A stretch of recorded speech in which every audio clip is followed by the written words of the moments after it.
Welcome to the VFX Notes Podcast. Today's episode is sponsored by Action VFX, the best place to get high-quality stock footage. I've been using Action VFX for 5 years in game cinematics, short films, trailers, and commercials. They are by far the best stock footage I've ever used in production.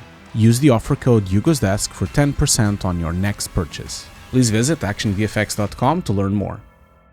And now, on to the show.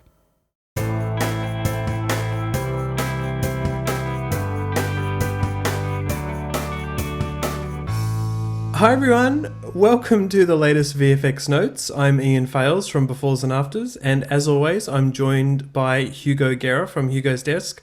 Hi Hugo. Hey, how you doing, Ian? How's everything going? I'm good. Hopefully people can see that I'm in a different spot now. You might see this over the next couple of podcasts, still with some unpacked boxes, but yes, now down in Wollongong, which is south of Sydney, and moving was terrible. But anyway, it's a real first world problem. I'm glad that you survived, because Yes. I almost didn't survive my last move. Moving is just like one of the most horrible things people have to do, especially people like us, which we have too much tack and too much shit around. That's always the problem, you know. That's right. That's the problem. Yeah. Luckily, we've come out of lockdown, except I still haven't got a haircut. I might commit myself to getting a haircut by the next episode, but we'll see. We're all. I think you're now committed with this, aren't you? You're gonna keep this look. That's what you're doing. I think that's what you're doing. Yeah. I think I'll keep doing it. Yeah. Hugo, today we're going to be talking about Shang-Chi and the Legend of the Ten Rings, but we always start the podcast with a quick rundown of what we've been up to. What have you been up to, Hugo? Yeah, I'll be very quick. So basically, I'm very, very busy with. I've delivered now the trailer that I directed for Rebellion. Can't talk about it yet because it's not out. And I'm very busy with doing classes for my online course for Hugo's Desk. And yeah, I've been really also not that it's busy. I guess it's research. Maybe it is. I've been playing a lot of video game that I really wanted to shout out. So this is a video game called Forza Horizon 5. And the reason I find it relevant for this conversation and why I'm finding it relevant for the research is that this is most likely the most beautiful video game I've ever played in my life. It's like almost photoreal at some moments. It's a racing game. It's from a crew here in the UK called Playgrounds. It's an Xbox studio. It's an Xbox exclusive. It's only for Microsoft and for PC. Man, it's a stunning game. I'm going to put some images while we're talking.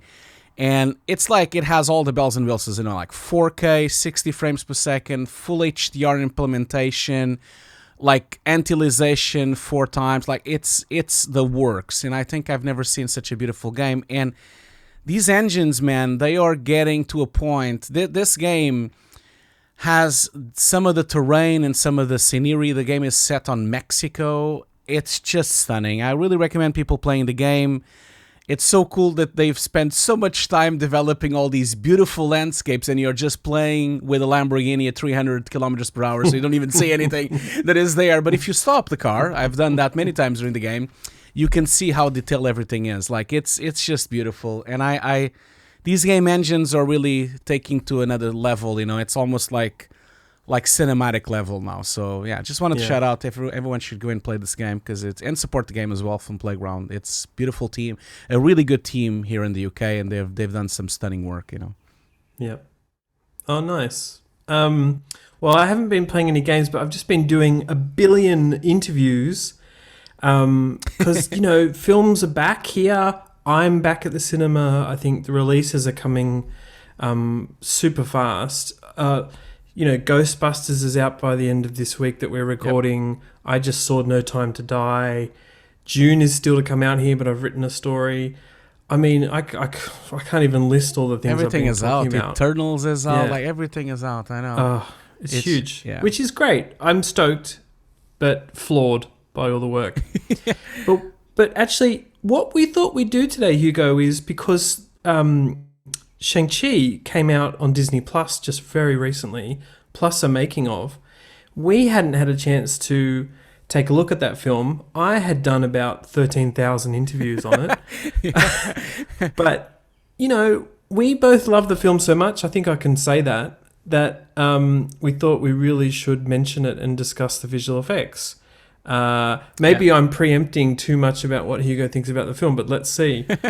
Hugo, what did you think about the film? No, I really wanted to talk about this film because this film was a surprise. Like, you know me, like I ever since Marvel has got into this kind of new phase, it's been a bit of a hit and miss, to be honest. Like they have not been on all full cylinders like they were before the Avengers final films, and so I had no expectations. Went to the cinema, watched it on IMAX. By the way, really cool. Disney Plus now has the IMAX format as well as a choice, so you can now watch the IMAX format without the bars. Of course, it's not the whole film, which is really makes a huge difference for the wide screen, and also like you get this really much more cinematic look for the really wide lenses they use. But I'm getting ahead of myself. But yeah, the film, I really enjoyed it. I love martial art films, so I wasn't expecting much, but I was really surprised. The film doesn't take it too seriously. It's really funny, the film as well. It has some really comedy acts and really nice parts on the film. Especially, you know, Antifa, like she's really funny on the film. I think it was a master stroke to have her cast on this. And then the film's just like, of course it has all these visual effects and it's like absolutely stunning on all the visual effects. It's Marvel all the way. But there's so good martial arts work here, from stunts and from wire work, and even the main actor, like, my God, he's amazing, isn't he? He's like really hardcore when you watch the making of. This is like, this guy really trained a lot to do this film. Yeah, absolutely. We had been watching him on a Canadian TV show called Kim's Convenience. Oh, really? I never seen him before. Which is really good. A slightly controversial show, but we could talk about that another time. But I think here, Marvel totally cast Simon as the actor because he just has this charisma and look and ability to be physical, but also, you know, come on, Hugo, let's just say it, he's a hottie. Oh, yeah. He has the six-pack, and there's a very funny scene on the film where he's like with the six-pack without a shirt, and she's looking at him like, oh, wow, he's hot. We didn't even notice he's hot. But, you know, one thing you mentioned was picking up on the comedy. I mean, there has been such great humor in all of Marvel's films generally because, you know, they're trying to capture a movie-going audience. But the interplay between those characters and then, you know, generally the setup and, you know, we've got Ben Kingsley and this faceless creature. I mean, it just works. And it does. It's just like I didn't see this at the movies because it wasn't available at the movies for ages. But I'd heard about it and obviously written about it. And then when you see it at the cinema with an audience, I think it's just one of those Marvel films to see at the cinema. It's not a mind-blowing film. It's not like a masterpiece, but it's a good film. I thought it was really deserved of its rating on Rotten Tomatoes, which is really high.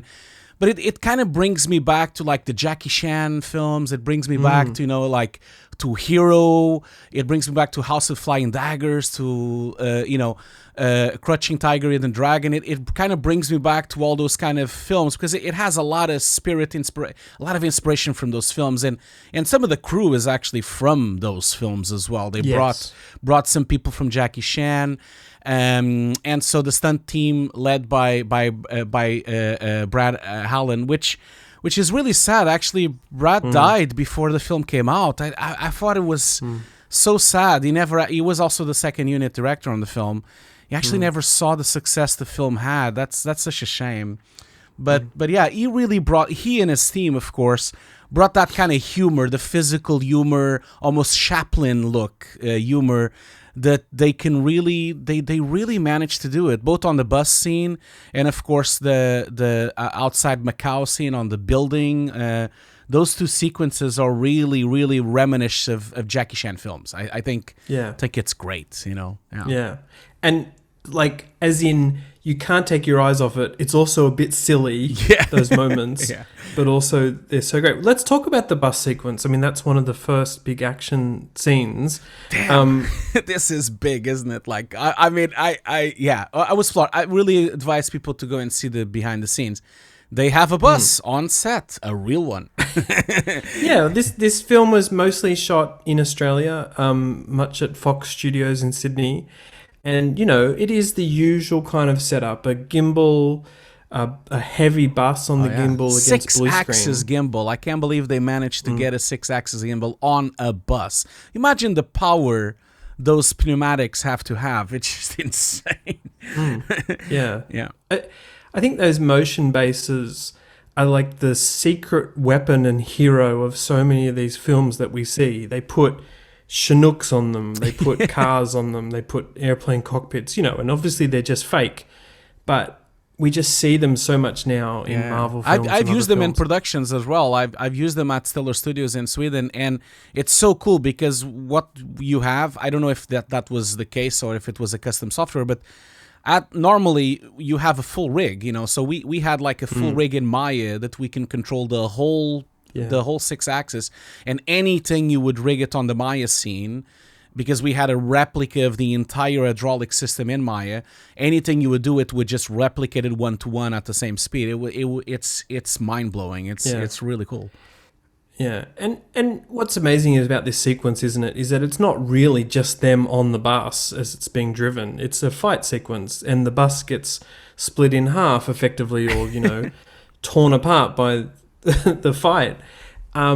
Brilliant use of wire work on top inside the bus, and what that actually meant, Hugo, we're going to talk about the environments and the CG bus in a minute, but what it meant was that the stunt performers possibly did most of that work, and there was some incredible face replacement done, which you see a little bit in the behind the scenes, because the stunt performer and Simon Liu are wearing dots on their faces. Yeah. They don't talk much about it on the behind the scenes, but you see dots all over the place. On almost everyone has dots everywhere, even the main actors. The stunt, like, it is really present. Yeah, but that sequence is really fascinating because it's really complicated. You have to go into San Francisco and first plot your path. You know, you have to like plot your path. I'm not entirely sure if it's 100% accurate, maybe not, but at least they have a plot path for whatever they had to go and film for real. Of course, some sequences are CG in San Francisco, but others are real sequences that they filmed there.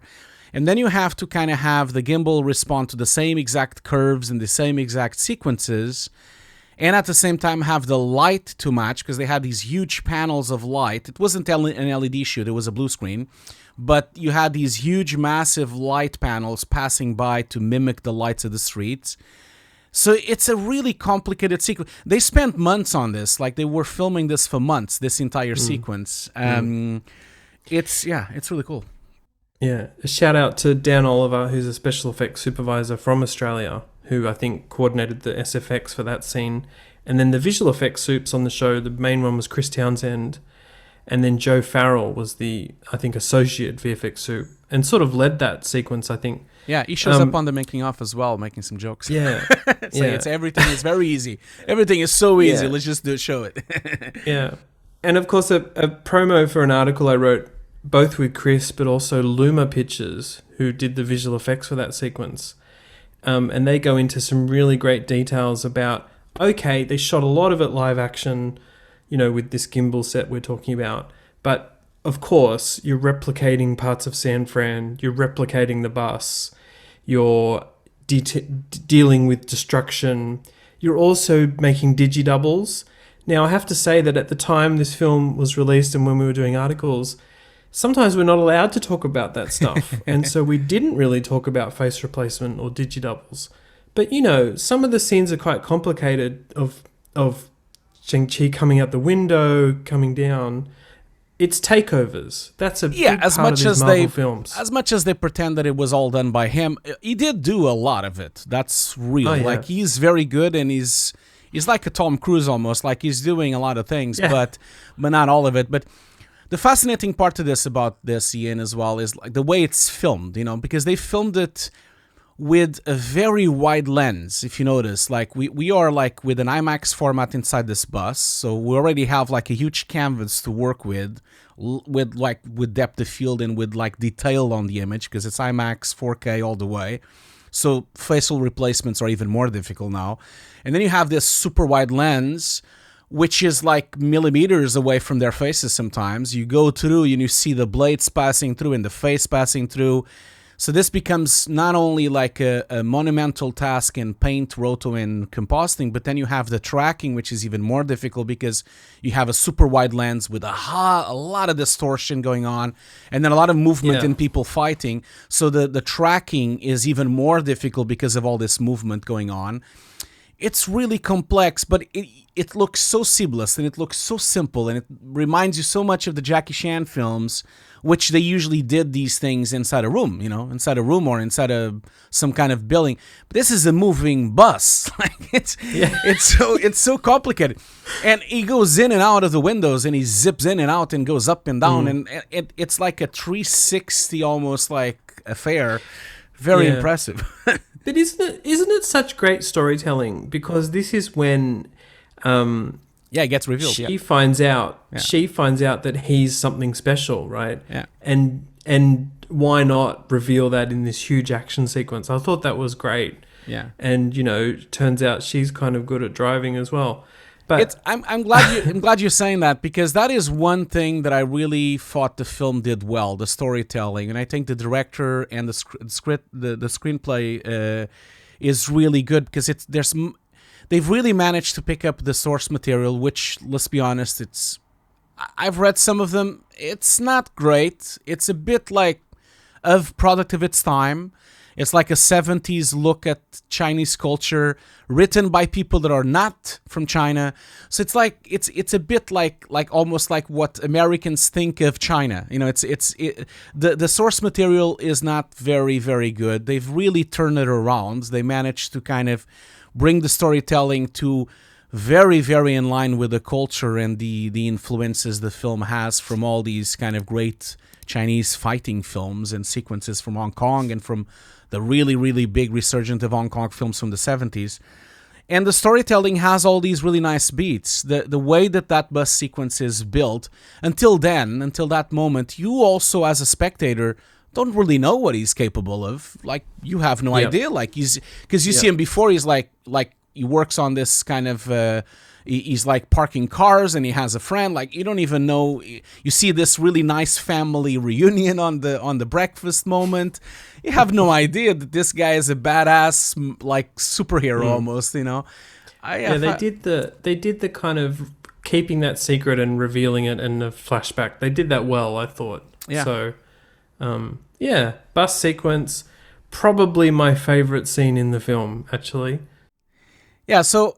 I think, that bus sequence is amazing, but my second favorite scene of the film must be the moment where the father meets the mother, on the forest. And this, of course, played by Tony Leung, which is like, he's an amazing actor, very famous from all these martial art films. Like, this film has a lot of people that are really famous in the Hong Kong industry, and on these kind of films. But this sequence is really beautiful, and you want to talk a bit about this?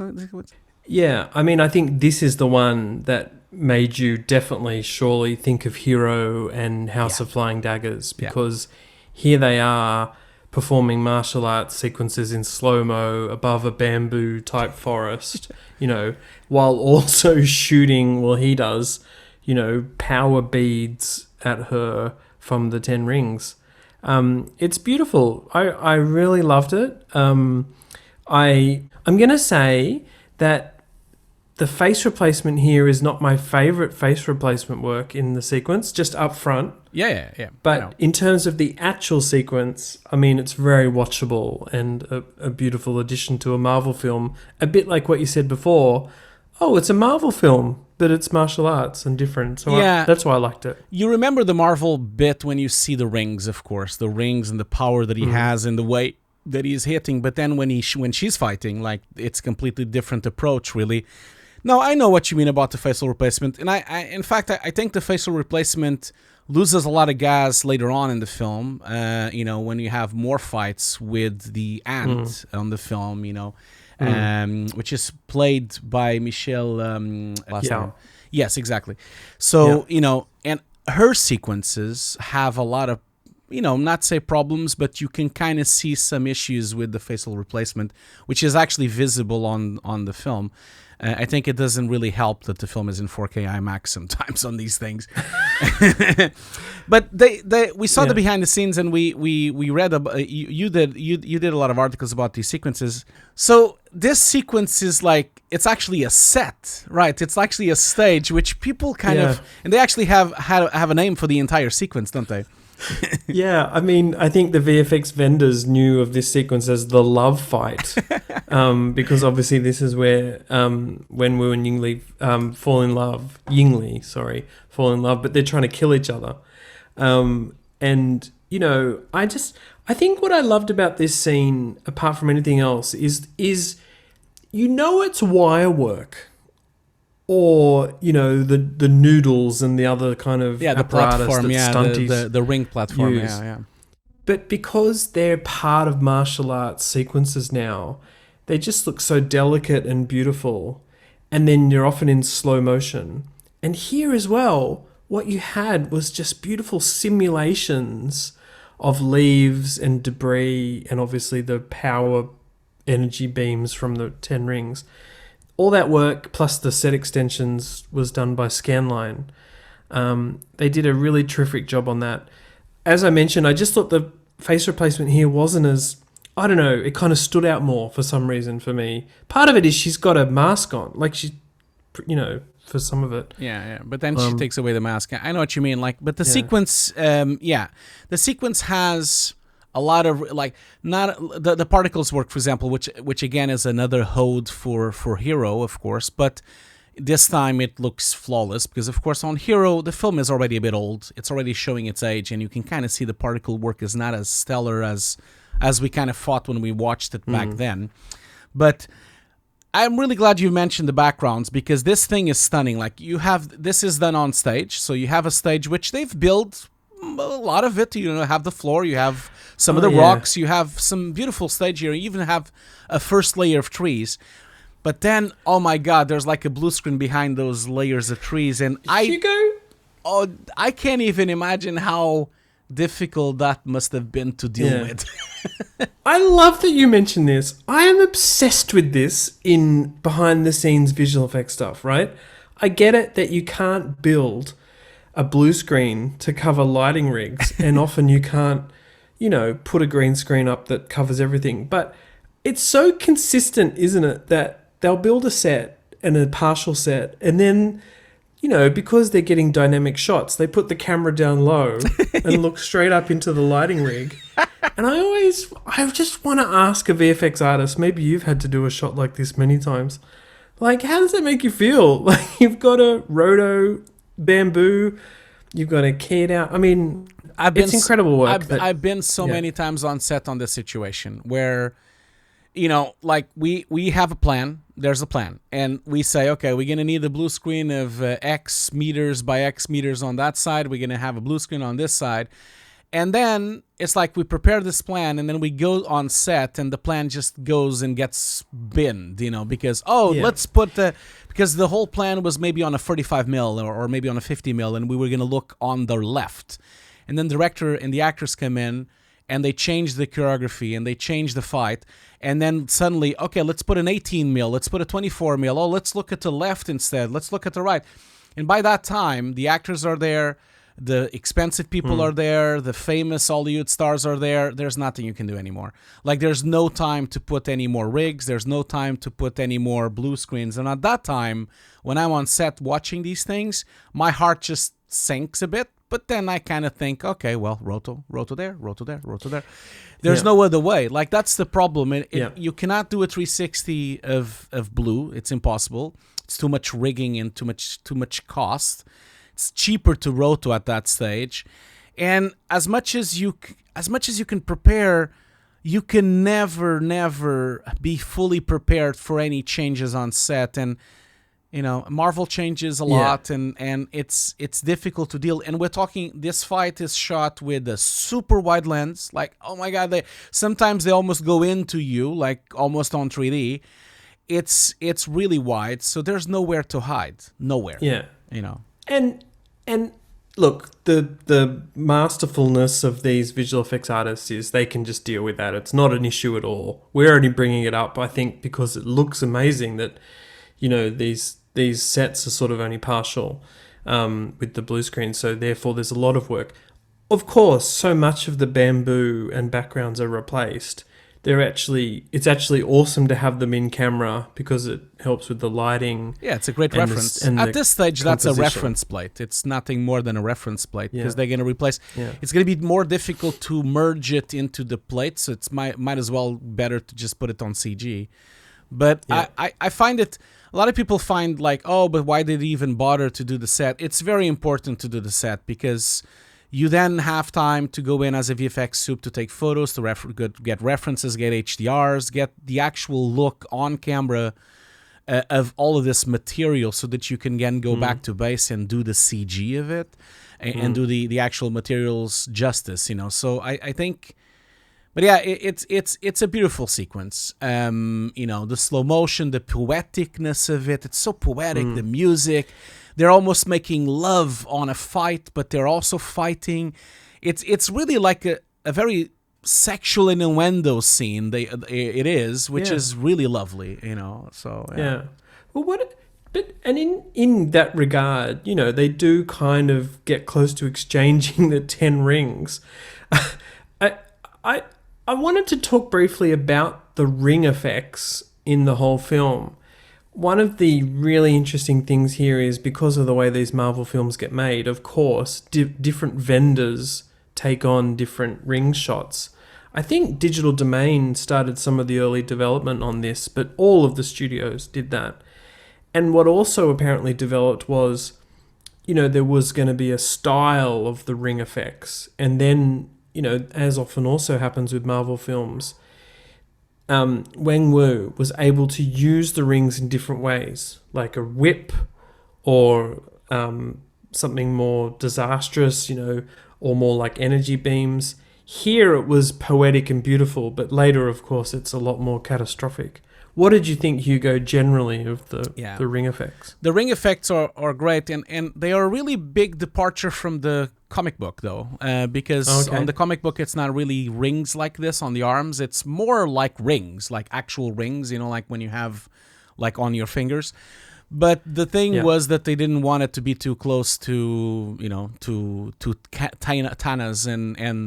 and the Stones and Avengers. They wanted to kind of get away from there, so that they had to kind of make a decision of making it look different. But yeah, I love the particle effect. I love the light interaction that you have on the actors.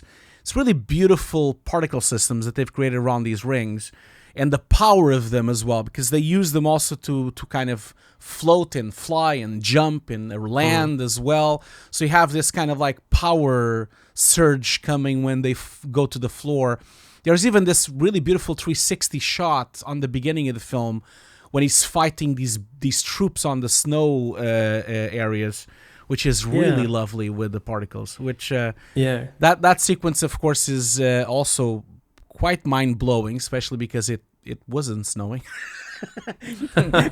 No, there's a really cool breakdown in images, at least on befores and afters, of the work there by Method Studios for that opening kind of prologue, I think it is, isn't it?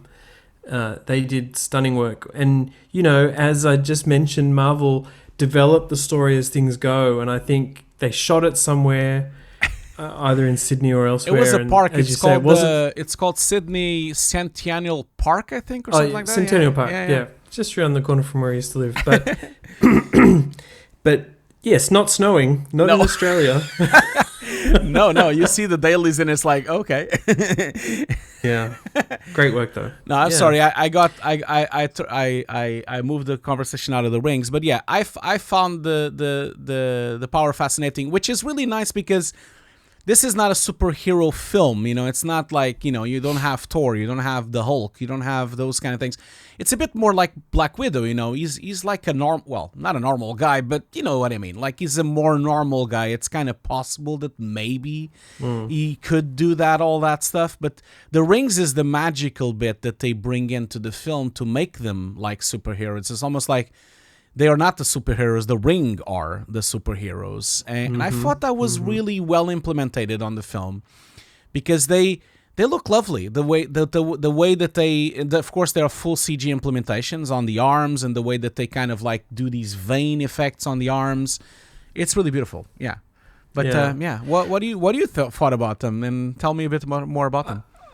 I totally agree with you. The only other thing I'd add is that I when I talked to Digital Domain about some of their work, they also, as well as the effects related to the rings, and of course other vendors probably had to do this as well, but the actors wore something on set, a prop that had been made, but because of the way they hang off your arm, or because of what they dynamically had to do, as far as I can tell, they were pretty much replaced all the time, even if they were not emitting some energy pulse. And we know that they can do body tracking and match moving brilliantly well, but I want to just give a shout out to any of the VFX artists that had to do that kind of invisible work, because the film is full of invisible stuff. It is, as well as these big shots. I'm glad you've mentioned that. My favorite sequence with the ring is actually not the ones that we see the rings full on, like the 360 and the fight on the beginning. My favorite sequence is when the father takes the kid, the son still, and they go to this kind of building with a lot of mirrors, and he starts killing everyone on the table. I can't remember the name of the place, but he goes in, kills everyone, and you see it all from the perspective of the kid, and then the camera goes around, and then you see the reflection of the father killing everyone on the other side of the room. That is a beautiful shot, because you're dealing with, like, first of all, if you look at the behind the scenes, like, you see like a full rig and a Steadicam and a camera operator on the glass, like he's just there. There's nowhere to hide. And then you see the whole fight going behind them, and so they had to remove the whole Steadicam, they remove all the camera operators, and then put the reflection on that mirror. It's a beautiful sequence, because you hear it, you hear the sound, you hear the whip, you hear the explosion of the rings, but you just see a defocused thing going on the reflections. Very powerful stuff. Very powerful, very well made, that sequence. I really loved it. Yeah. I think the visual effects from that were also done by Method Studios, which had done similar sort of stuff in John Wick, one of the John Wick films, with broken glass and on 3, right? When they were on the glass sequences at the end. That is stunning work as well. Yeah, I forgot about that. That's right. I want to jump to another glass sequence, but it's not done by Method. It's the bamboo scaffolding fight in Macau.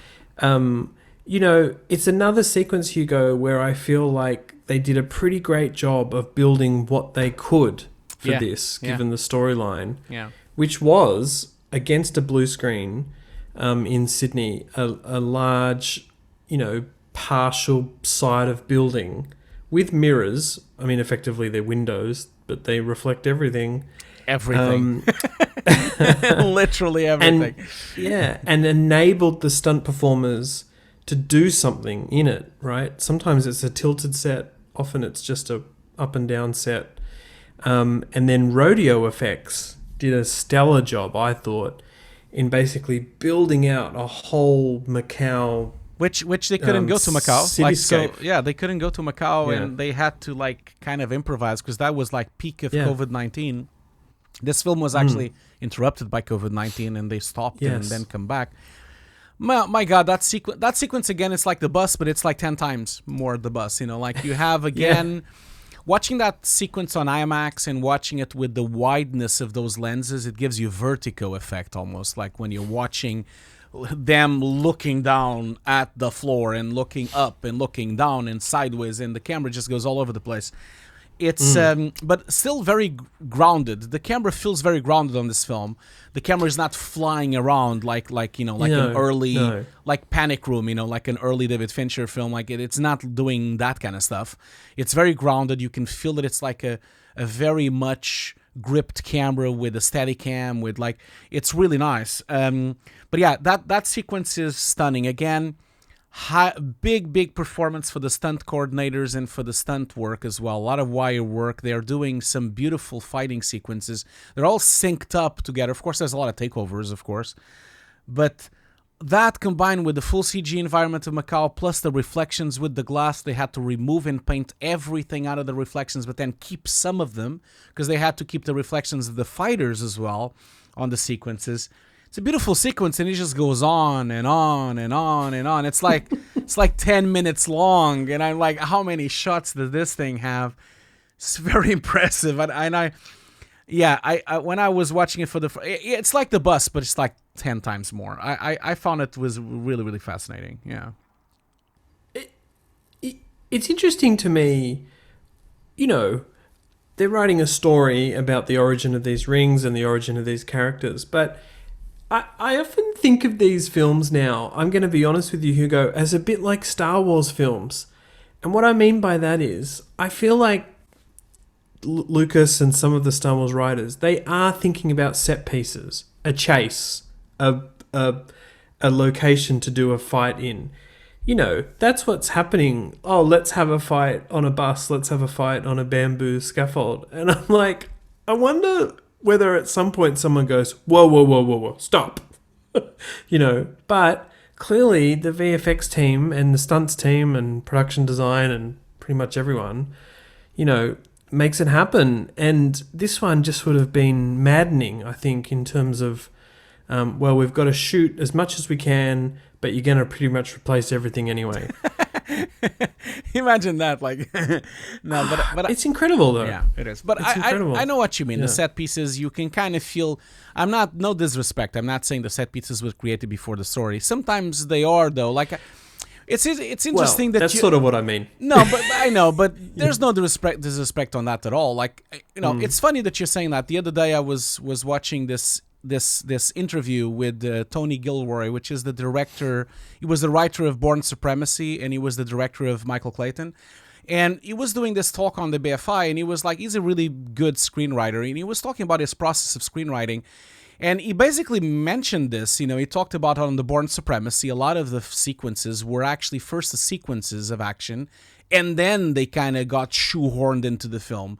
Because he kind of had this idea, okay, I want him to jump the building and do this and do that. Okay, so how do I put that on the story? So and even on Michael Clayton, which is a very grounded film, even that film has that as well. The first sequence he wrote was a sequence of the film with George Clooney trying to do a fix with another person, and that sequence was actually made first before the film even existed, before the film even had an idea. He had that scene on his head, and then he built the film around it. So I think from a screenwriting point of view, this is very typical and very normal that you have this thing on your head. Oh my God, I want to do that part, and then you kind of build it around it. And I feel these films are starting to be like that. They are, but there's no. It's so normal that happens. I think it is. Yeah. It is very normal that happens. Yeah. A character, maybe a storytelling moment that is much more lasting in the film is the introduction of Morris. I think we should talk about Morris and the way that they shot that. People who read Befores and Afters and Befores and Afters magazine will probably know that I am obsessed with stuffies. I don't know why. It's not some weird thing. It's just that I love that they still exist in this age of digital effects. They still obviously exist as a way to stand in a character or help an actor with the performance or the composition of the scene. With this character, Morris, I just love the green stuffy that was built basically from Trickster, which is the main company that did Morris. Basically from the Trickster model. Effectively the right size and shape. What did you think of Morris, and what did you think of the stuffy, more importantly, Hugo? No, I find it great, and it's It's not. I think these things are normal. The actors want some groundness. They want something to touch. They want something to attach themselves mentally, and also like psychologically. They want to have a relationship. And in this case, Sir Ben Kingsley, you actually really was fond of this Stuffy, because he's obsessed with it and the puppeteer, right? Yeah, I know, because at some point they were saying, "Oh, we can take it out," and it was, no, you're not gonna take it out. I want it. I want to keep it.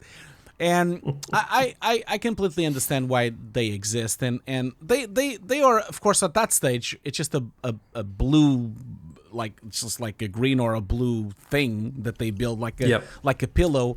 It doesn't give you much reference in terms of lighting. It doesn't even help on the roto. I think at this stage, this kind of stuff is more to help the actors than anything else. But it's lovely, and I think also Marvel likes these things because it becomes a great story. It becomes a great story. It's a part of the documentary. They can then do GIFs and they can do like little photos of it. I think it becomes the cuteness, and also the character itself is so cute. It's like literally a fur ball with wings. And no face. I know. No face. But he has a lot of expression just with no face. It's lovely. It's like the Pixar. It's like the Pixar lamp. It has a lot of personality just with the little wings and the sounds. Yeah. In fact, I feel like Trickstar, actually, they've really become a specialist in taking a character in one of these big films and doing a killer job on it. In Captain Marvel, they did the ginger cat, which I can't believe I'm forgetting the name of it. And they were one of the vendors that did the cat. And I just thought that was fantastic. And here with Morris, you're right. They were able to imbue this performance with no face and have it, rub up against Ben Kingsley and feel like a dog, but feel like something else as well. And you never really thought it was too magical to be in the film. It actually did feel really grounded, which is a tough thing to do when it's a magical creature, right? When it's a furball, I know what you mean. Yeah, but I think they did a killer job. I think by then on the film, like you then are starting at that time of the film, you're actually so involved on the Chinese mythology, because you've seen the statues, you've seen the story being told on flashbacks, you've seen the water sequence when they're talking about the forest. You kind of okay, I'm all in now. And now, let's move on to the tigers and the dragons and all the stuff you see on the drawings from China. So I think at some point it fits in. As soon as they go through that portal and they go into the actual village, you're sold. And that's when you see those characters. Then you see the cats with the multiple, not the cats, like the little almost foxes with the multiple tails. Yeah, the multiple tails. Yeah. Yeah, and then of course the big dragon at the end and all those things. I think the film really does a big turn on that sequence, which is cool. I think they did a really good job on bringing all that mythology and all those beautiful traditional Chinese drawings to life. Almost like, but still on a very grounded way.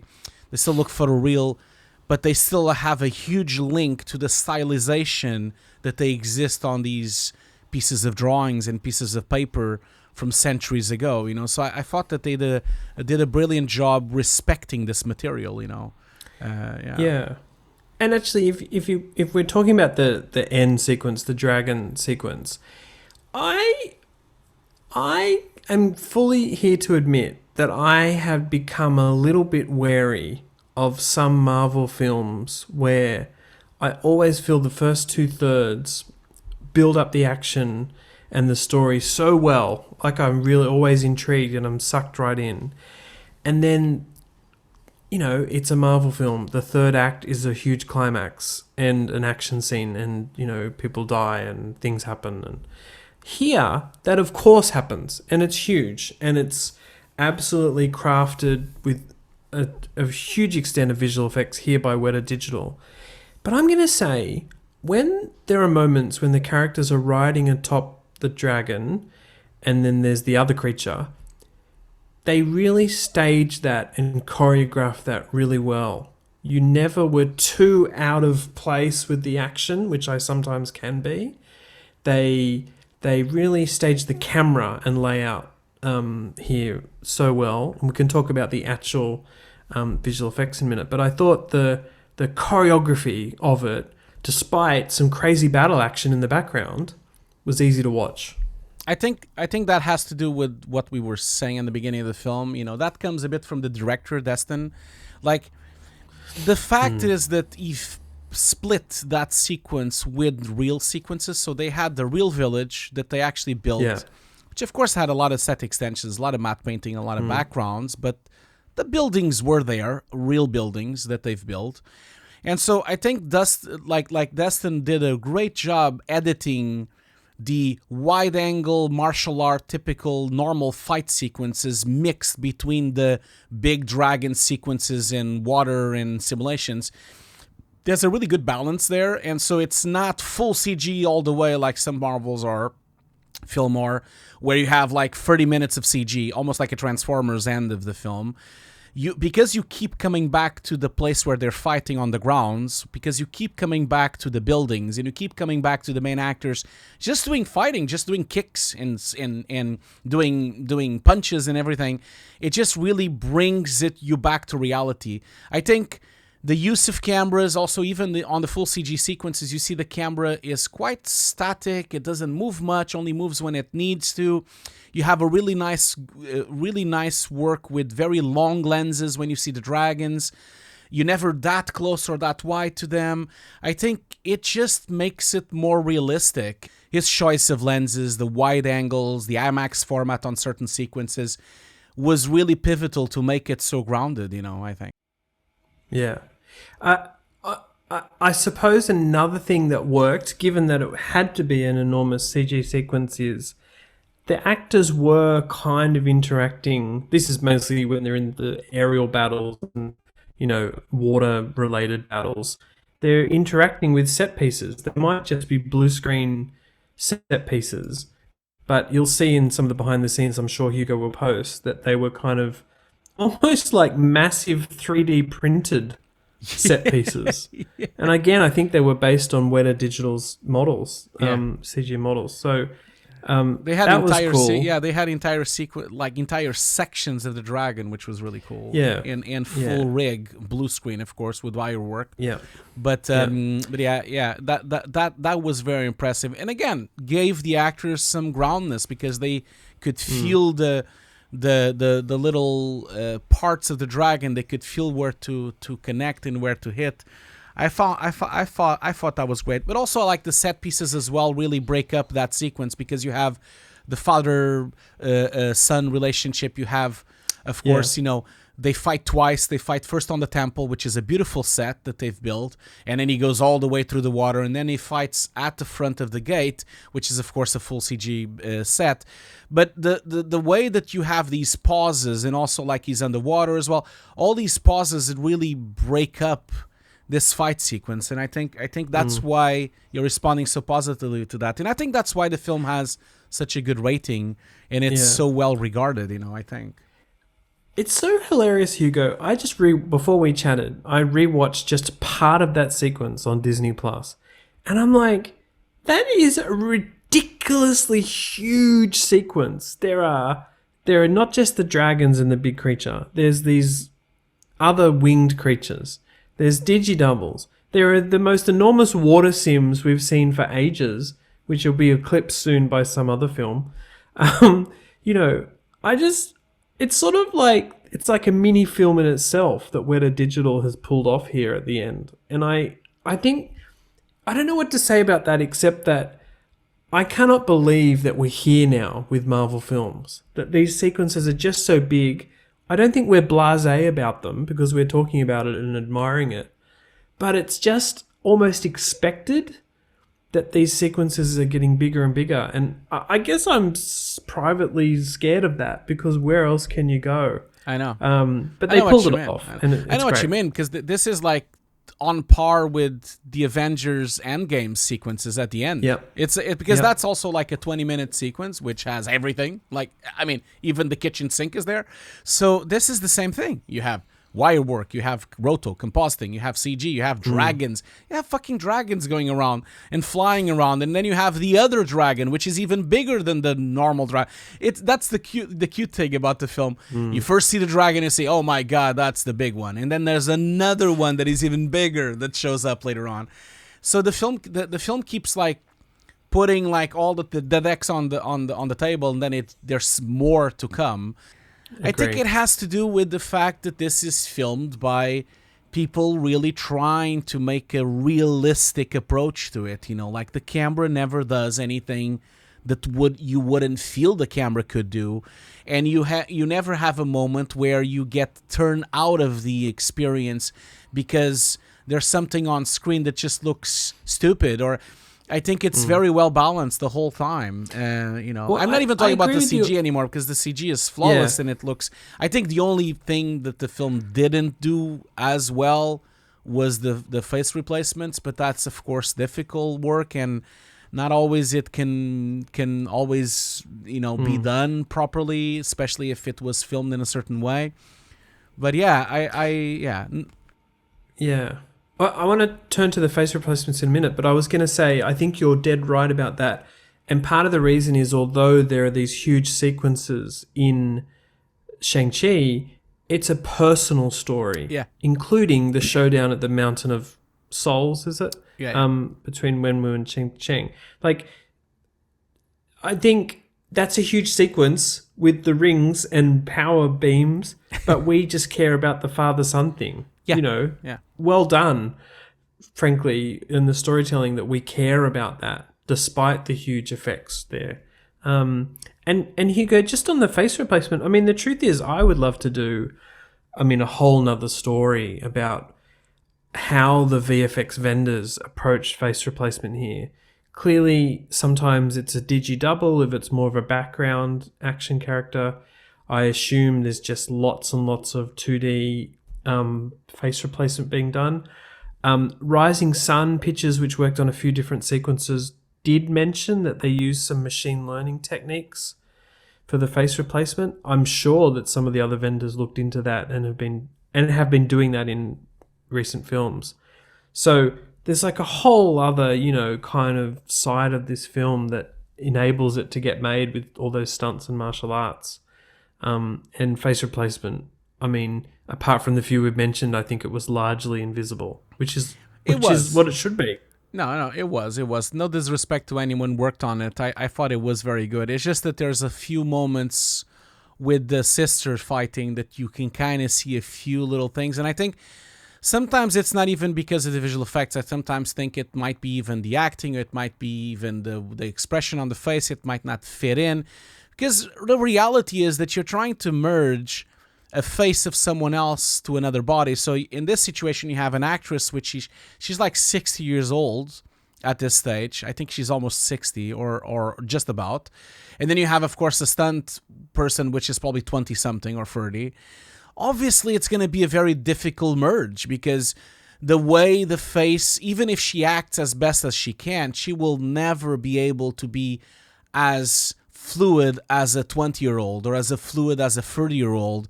It's going to be a difficult thing to merge. I think sometimes it's the acting, sometimes it might be even it doesn't fit in with the bodies. Or a lot of times it's lack of time. Sometimes it's too many changes last minute. No disrespect to all the artists. I'm sure they did an amazing job and they did everything they could.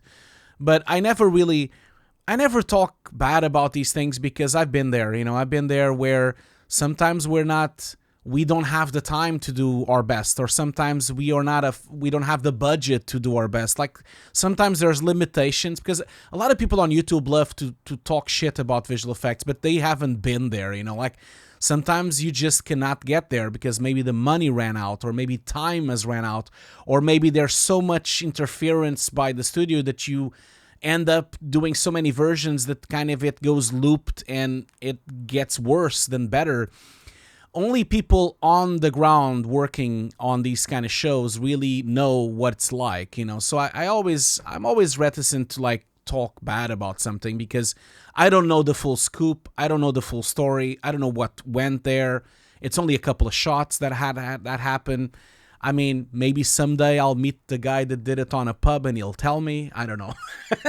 Sometimes that happens. My favorite thing, yeah, and look, listen, my favorite thing will be if, like, in particular, the love fight, Scanline rings me up and says, "Oh, there's no face replacements there. What are you talking about, Ian?" I mean, I'm sorry if that's the case, but, you know, I think that is actually the nature of this film. Huge work and then heaps and heaps of invisible stuff. I mean, there's just so much work in this film. We couldn't get to everything. Digital Domain did some really cool stuff with the compound of Wenwu. Also, you know, the compound later on when it gets taken over and is a bit more graffiti-eyed. I thought that was kind of cool. Trickster also did Abomination, which I thought was a really cool sequence. Yeah, we don't have time to go through the whole thing, but yeah, there's so much work. That entire sequence as well, very well crafted with that stage with the glass and everything. It's really, really nice as well. There's a lot of companies, like Meta did some work as well. Luma did some, like, there's so many companies. It's like a laundry list of the best visual effects studios in the world. And also some smaller ones, like, just quickly to mention Fin Design, which is an Australian company, did those water shots, which were like in Wenwu's compound, I think. You know, the slow-mo water. Yeah, the map. Also eventually, and it becomes the map. Yeah. Great shots. Beautiful shots, yeah. Done in Houdini and just beautiful. But yeah, sorry to everyone we didn't shout out to, but again, there's hundreds of shots, thousands of shots possibly. No, it's too much. And I think this film I think everyone should go and watch it. Everyone should go and watch the behind the scenes and support this film. This is the kind of films we want to see Marvel evolve to. And I love that they actually are taking some risks here, because it was a risky thing. You know, martial arts, as much as they've been famous and as much as people love them, they have never really been mainstream fully. You know, like it's always been like a niche thing. It's always been a Hong Kong thing. There's, of course, a lot of fans in the world, but martial art films have never really taken over the world like this kind of is doing. And I find that it's really fresh to see this kind of new take on it. And you have all this influence from the West and from China and from all these legends. I want to see more of that. You know, I want to see more stuff like that, so that we don't always end up with the same thing in San Francisco, in LA. It's always the same thing, you know. I find that it's good to... What do you mean? New York is under threat of destruction again, Hugo? I love this. I think it's a nice touch, and you can see everyone on this film, the director, Destin, like everyone really tried their best to make it different and to have this kind of soul, that the film has a lot of soul, you know. And it's so funny, like, people stick around for the end because there's so many funny sequences after the credits, and the end of the film is so funny. Oh my god, it's so relaxed as well. It's so cool. I don't want to spoil it completely, but it's just so fascinating that you end the Marvel film with like this. I agree. Well, Hugo, I mean, I'm so glad we've talked about this film. It's been a while since it was released at the cinemas, but these films now have these second lives, of course, on streaming. So hope everyone enjoys checking out the film, checking out the making of, and hopefully listening to us chat about the visual effects as well. So yeah, it was lovely to talk about this film. Thank you so much, Ian. And as always, don't forget to share this podcast around. Don't forget to leave us a nice review on iTunes so that we can grow the show. And of course, follow us on Twitter, and follow us also, if you want to support the show, you can support it on Patreon as well. Send us some questions, send us some stuff. We are here, so, we love to do this, and we're going to continue. So there's a lot of more shows coming. So yeah. Awesome. Thanks, Hugo. Thanks, everyone. Okay. See you later. Bye. Bye.